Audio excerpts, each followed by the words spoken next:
Bonjour et bienvenue à votre rendez-vous conte. Je suis Elzira et chaque semaine, je vous invite à un voyage entre les mondes. Cette semaine et pour les 3 prochaines semaines à venir, je vous raconterai l'histoire du Petit Prince, d'Antoine de Saint-Exupéry. Installez-vous confortablement, votre histoire commence.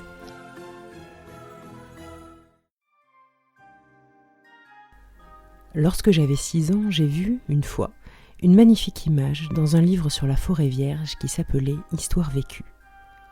Ça représentait un serpent boa qui avalait un fauve. Voilà la copie du dessin.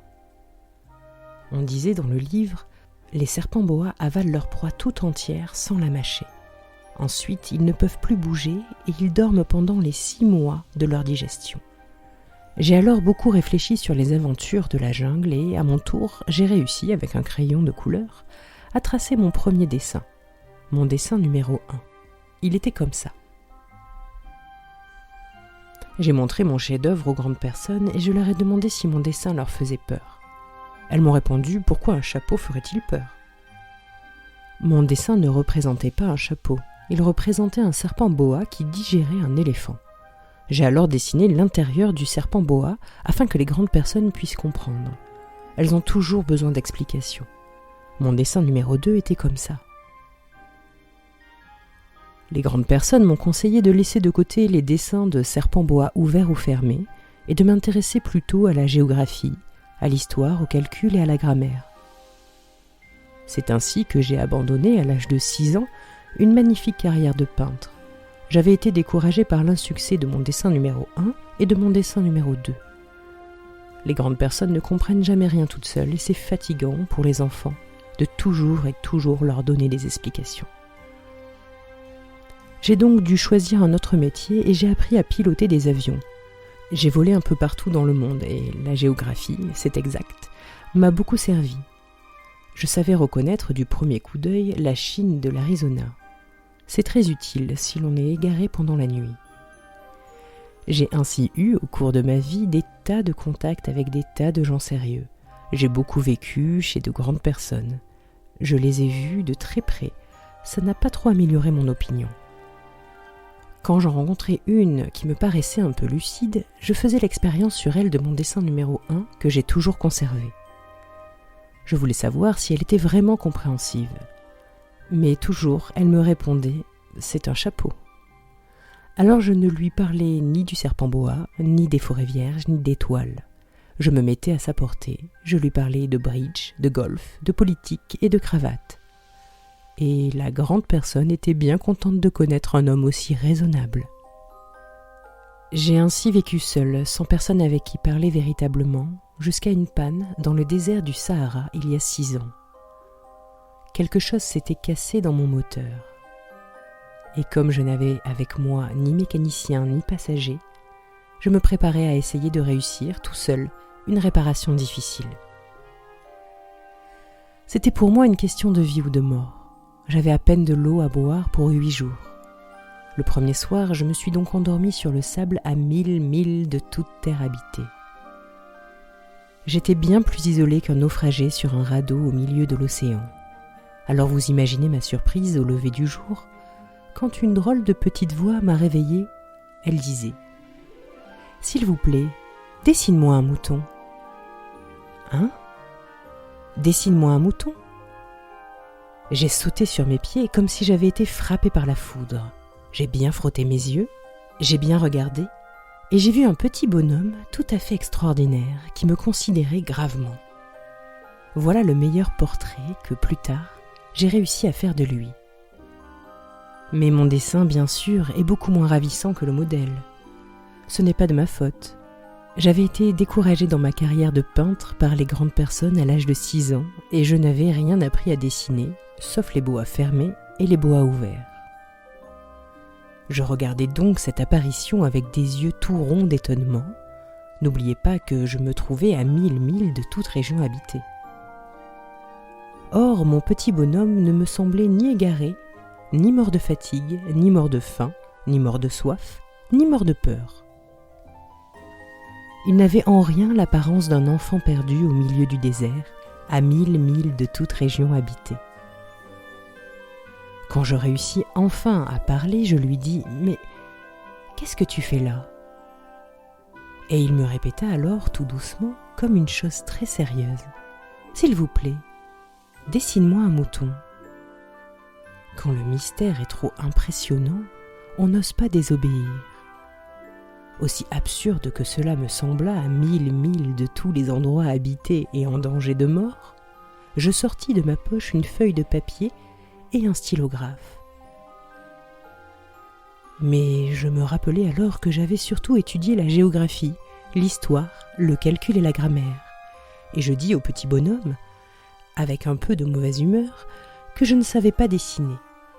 Il me répondit « Ça ne fait rien, dessine-moi un mouton. » Comme je n'avais jamais dessiné un mouton, je refis pour lui l'un des 2 seuls dessins dont j'étais capable, celui du boa fermé, et je fus stupéfait d'entendre le petit bonhomme me répondre « Non, non, je ne veux pas d'un éléphant dans un boa. Un boa, c'est très dangereux, et un éléphant, c'est très encombrant. Chez moi, c'est tout petit. J'ai besoin d'un mouton. Dessine-moi un mouton. » Alors j'ai dessiné. Il regarda attentivement, puis « Non, celui-là est déjà très malade. Fais-en un autre. » Je dessinai. Mon ami sourit gentiment avec indulgence. « Tu vois bien, ce n'est pas un mouton, c'est un bélier, il a des cornes. » Je refis donc encore mon dessin. Mais il fut refusé, comme les précédents. « Celui-là est trop vieux. Je veux un mouton qui vive longtemps. » Alors, faute de patience, comme j'avais hâte de commencer le démontage de mon moteur, je griffonnai ce dessin-ci. Et je lançai « Ça, c'est la caisse. Le mouton que tu veux est dedans. » Mais je fus bien surpris de voir s'illuminer le visage de mon jeune juge. C'est tout à fait comme ça que je le voulais. Crois-tu qu'il faille beaucoup d'herbe à ce mouton ? Pourquoi ? Parce que chez moi, c'est tout petit. Ça suffira sûrement.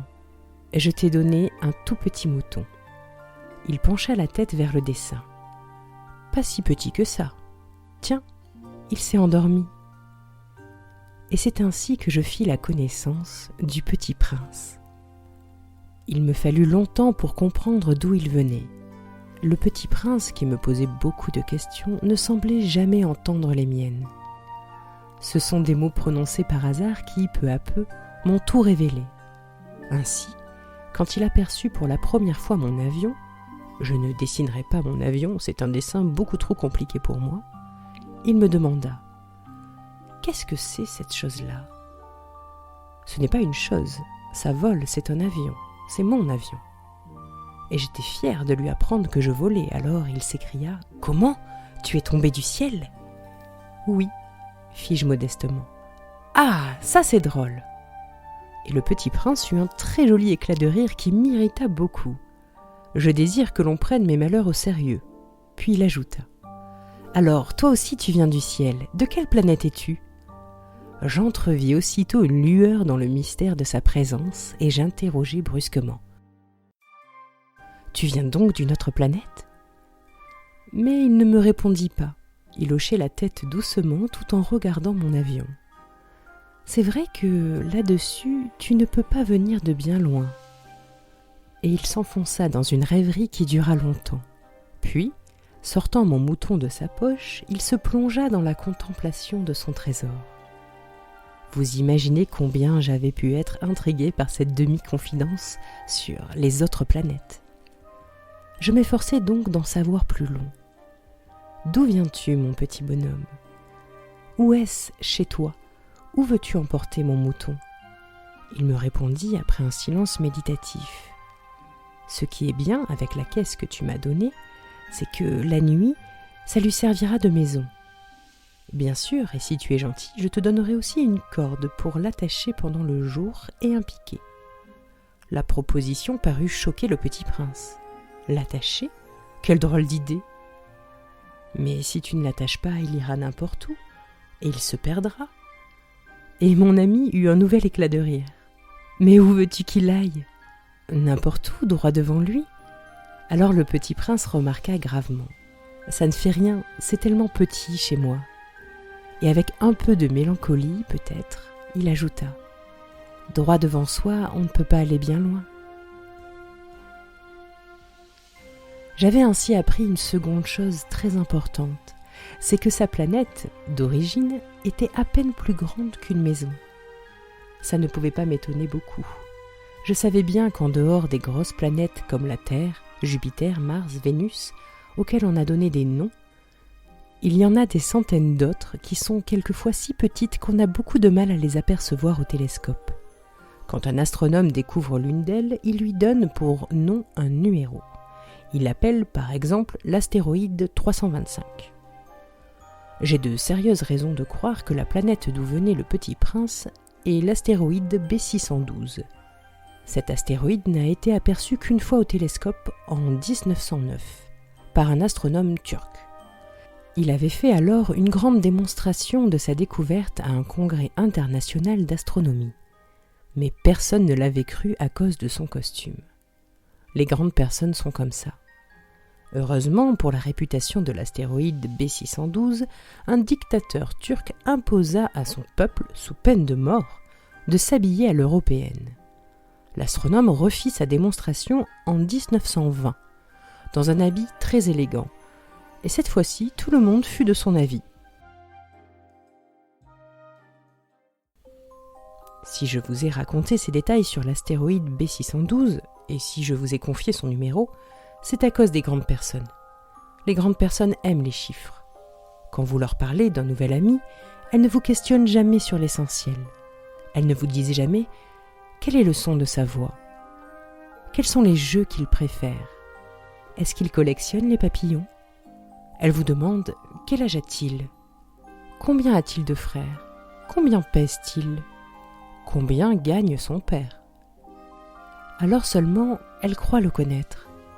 Si vous dites aux grandes personnes « J'ai vu une belle maison en briques roses, avec des géraniums aux fenêtres et des colombes sur le toit », elles ne parviennent pas à s'imaginer cette maison. Il faut leur dire « J'ai vu une maison de 100 000 francs ». Alors elles s'écrient « Comme c'est joli !»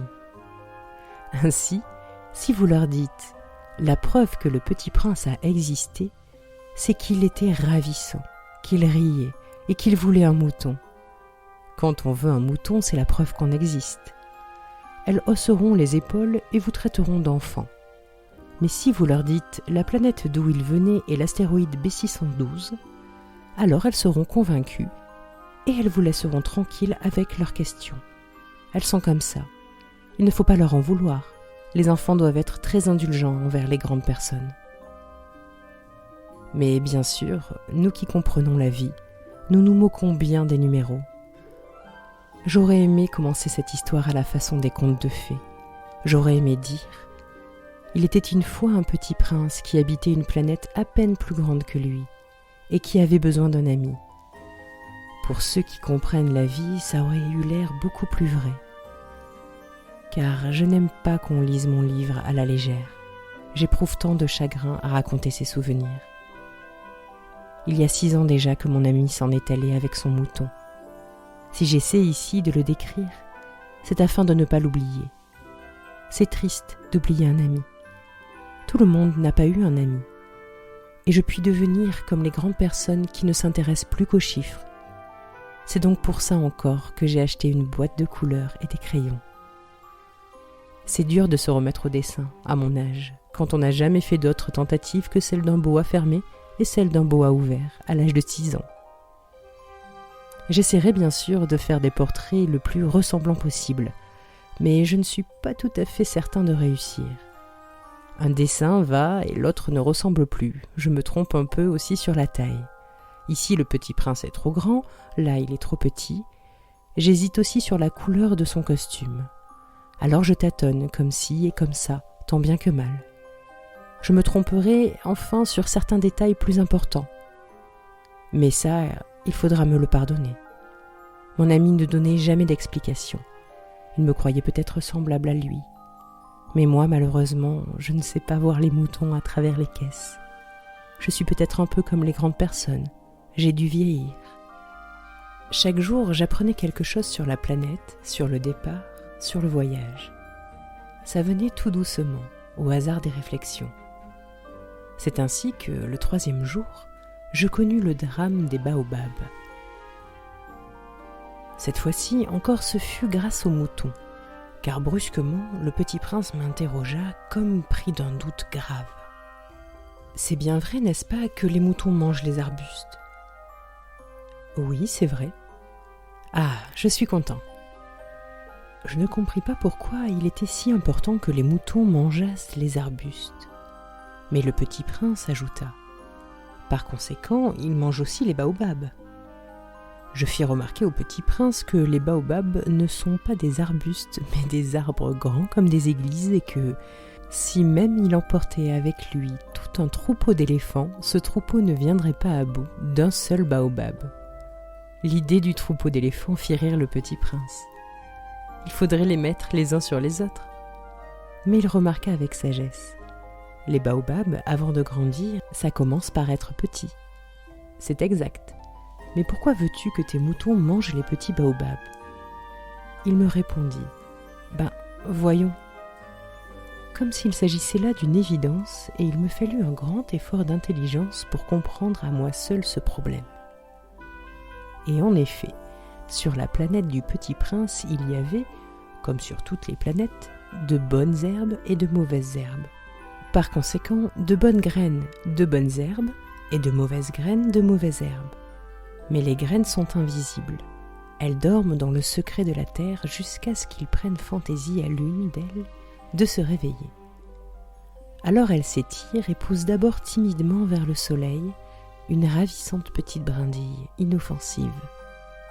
S'il s'agit d'une brindille de radis ou de rosier, on peut la laisser pousser comme elle veut. Mais s'il s'agit d'une mauvaise plante, il faut arracher la plante aussitôt, dès qu'on a su la reconnaître. Or, il y avait des graines terribles sur la planète du Petit Prince. C'étaient les graines de baobab. Le sol de la planète en était infesté. Or, un baobab, si l'on s'y prend trop tard, on ne peut jamais plus s'en débarrasser. Il encombre toute la planète, il la perfore de ses racines. Et si la planète est trop petite, et si les baobabs sont trop nombreux, ils la font éclater. C'est une question de discipline, me disait plus tard le Petit Prince. Quand on a terminé sa toilette du matin, il faut faire soigneusement la toilette de la planète. Il faut s'astreindre régulièrement à arracher les baobabs dès qu'on les distingue d'avec les rosiers, auxquels ils ressemblent beaucoup quand ils sont très jeunes. C'est un travail très ennuyeux, mais très facile. Et un jour, il me conseilla de m'appliquer à réussir un beau dessin, pour bien faire entrer ça dans la tête des enfants de chez moi. S'ils voyagent un jour, me disait-il, ça pourra leur servir. Il est quelquefois sans inconvénient de remettre à plus tard son travail. Mais s'il s'agit des baobabs, c'est toujours une catastrophe. J'ai connu une planète habitée par un paresseux. Il avait négligé 3 arbustes. Et sur les indications du Petit Prince, j'ai dessiné cette planète-là. Je n'aime guère prendre le ton d'un moraliste, mais le danger des baobabs est si peu connu et les risques courus par celui qui s'égarerait dans un astéroïde sont si considérables que, pour une fois, je fais exception à ma réserve. Je dis « Enfants, faites attention aux baobabs ». C'est pour avertir mes amis d'un danger qu'ils frôlaient depuis longtemps, comme moi-même, sans le connaître, que j'ai tant travaillé ce dessin-là. La leçon que je donnais en valait la peine. Vous vous demanderez peut-être pourquoi n'y a-t-il pas dans ce livre d'autres dessins aussi grandioses que le dessin des baobabs ? La réponse est bien simple. J'ai essayé, mais je n'ai pas pu réussir. Quand j'ai dessiné les baobabs, j'ai été animé par le sentiment de l'urgence.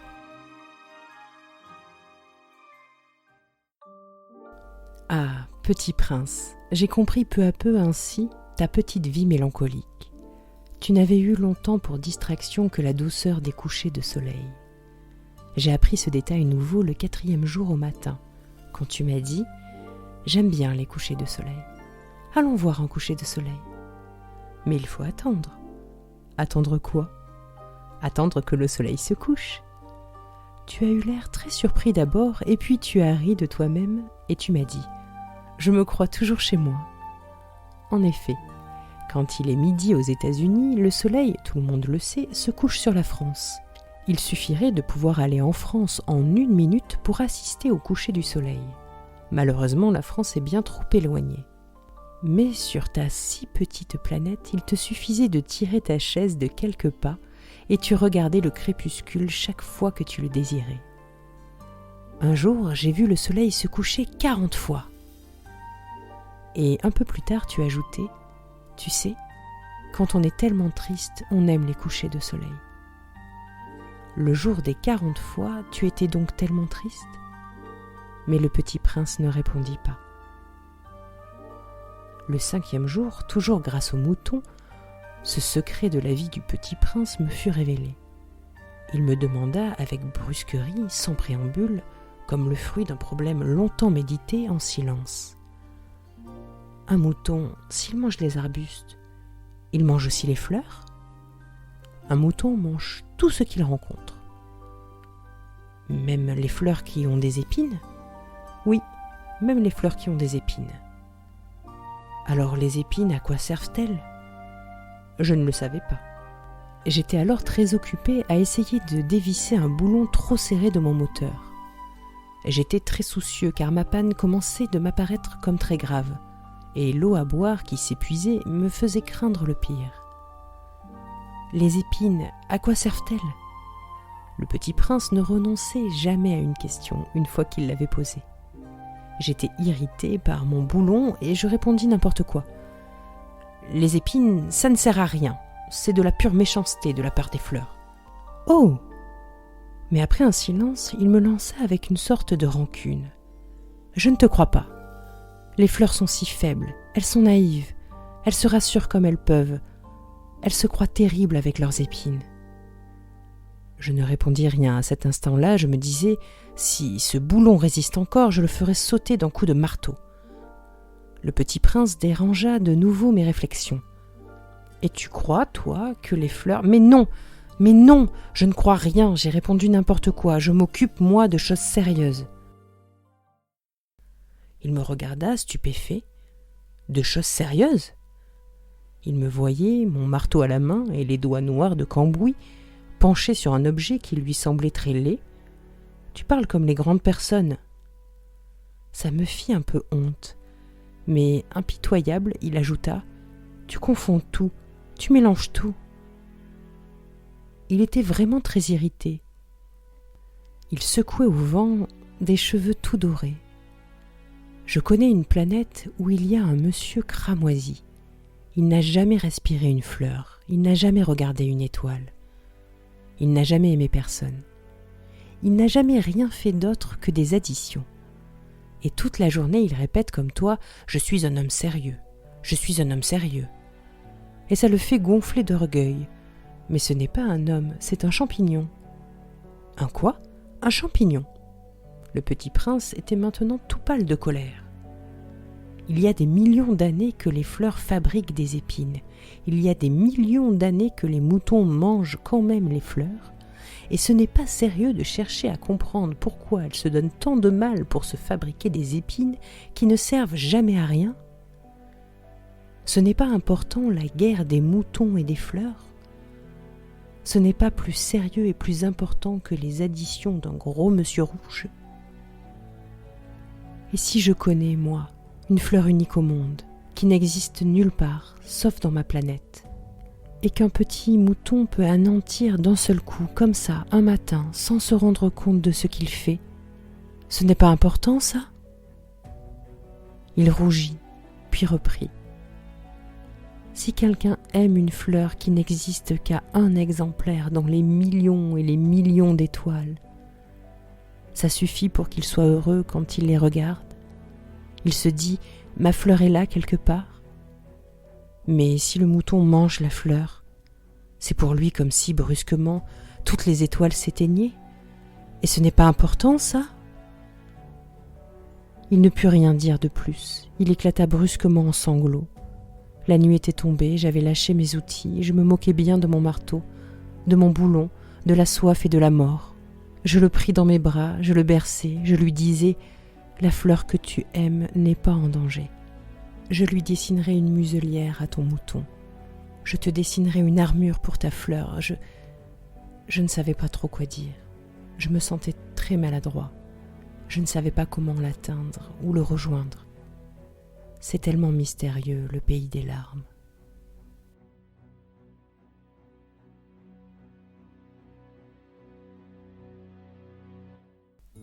C'était la première partie du Petit Prince.